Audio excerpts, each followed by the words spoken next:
I'm 55 years old and I'm kayaking 2,500 miles alone and unsupported down the Mississippi River.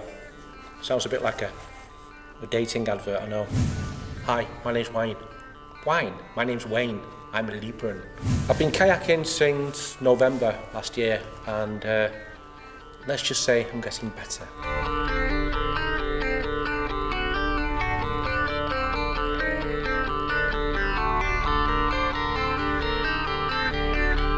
I'm using a NATO specification kayak, which is canvas and wood, and it folds up into a rucksack. It's the only way I can get the kayak to America.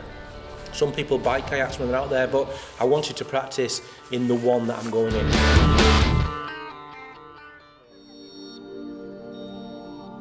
I wanted some sort of a launching ceremony, so I got my Aunt Hilda to name the boat about 2 weeks ago. It was a great day. Aunt Hilda was an absolute star. We launched it on the canal because we were going to launch it on the Mersey, but the slipway was very muddy and I didn't want my Aunt Hilda to fall because she's no longer a teenager, but she's a right bundle of energy and she did us proud. I named this boat Lily George. God bless her and all who sail it. Right, Ken, push it up next. Yeah. Cheers, thank you. Cool. Add them on. See you in about 3 months. Why did you go it wrong way? I named my boat after my mum and dad, Lily George. It may sound a bit daft, launching a kayak. I don't care.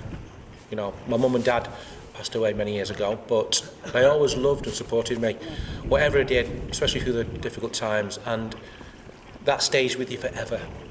You know, having that support and that love never leaves you, and even though they're gone.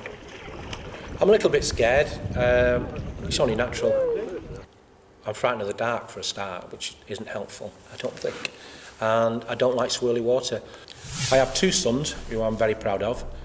Daniel, my eldest son, is a serving soldier and he's done tours of Iraq and Afghanistan, and I just couldn't imagine what it must be like to receive that knock on the door or that telephone call, you know, in the middle of the night, just some terrible news.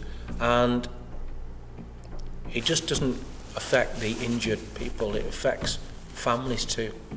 I mean, when Daniel was doing his tour of Iraq and Afghanistan, you know, there were times when you thought about it, but you just put it in the back of your mind and hoping that it didn't happen to you, but it happens to somebody.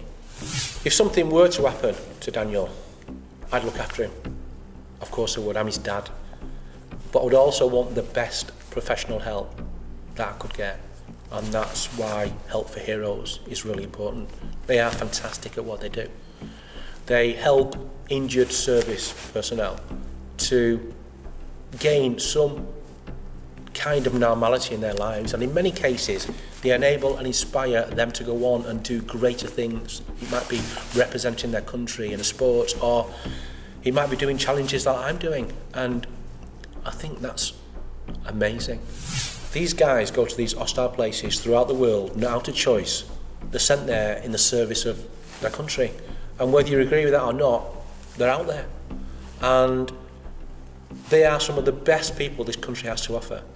They're determined, courageous, motivated, highly trained, and at the peak of their physical fitness. And that can change in the blink of an eye. Kayaking down the Mississippi is like a walk in the park. Okay, maybe a run in the park, uphill a little bit, but compared to what they have to go through to recover from their injuries, it's nothing. But it still has to be done. The reason I'm doing the Mississippi is because it's going to be interesting, and I want to get people involved by watching and contributing to the charity.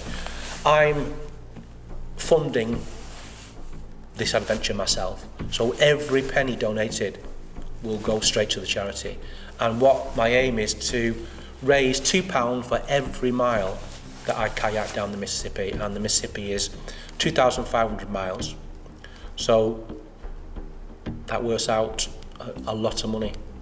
but I think they deserve it, don't you?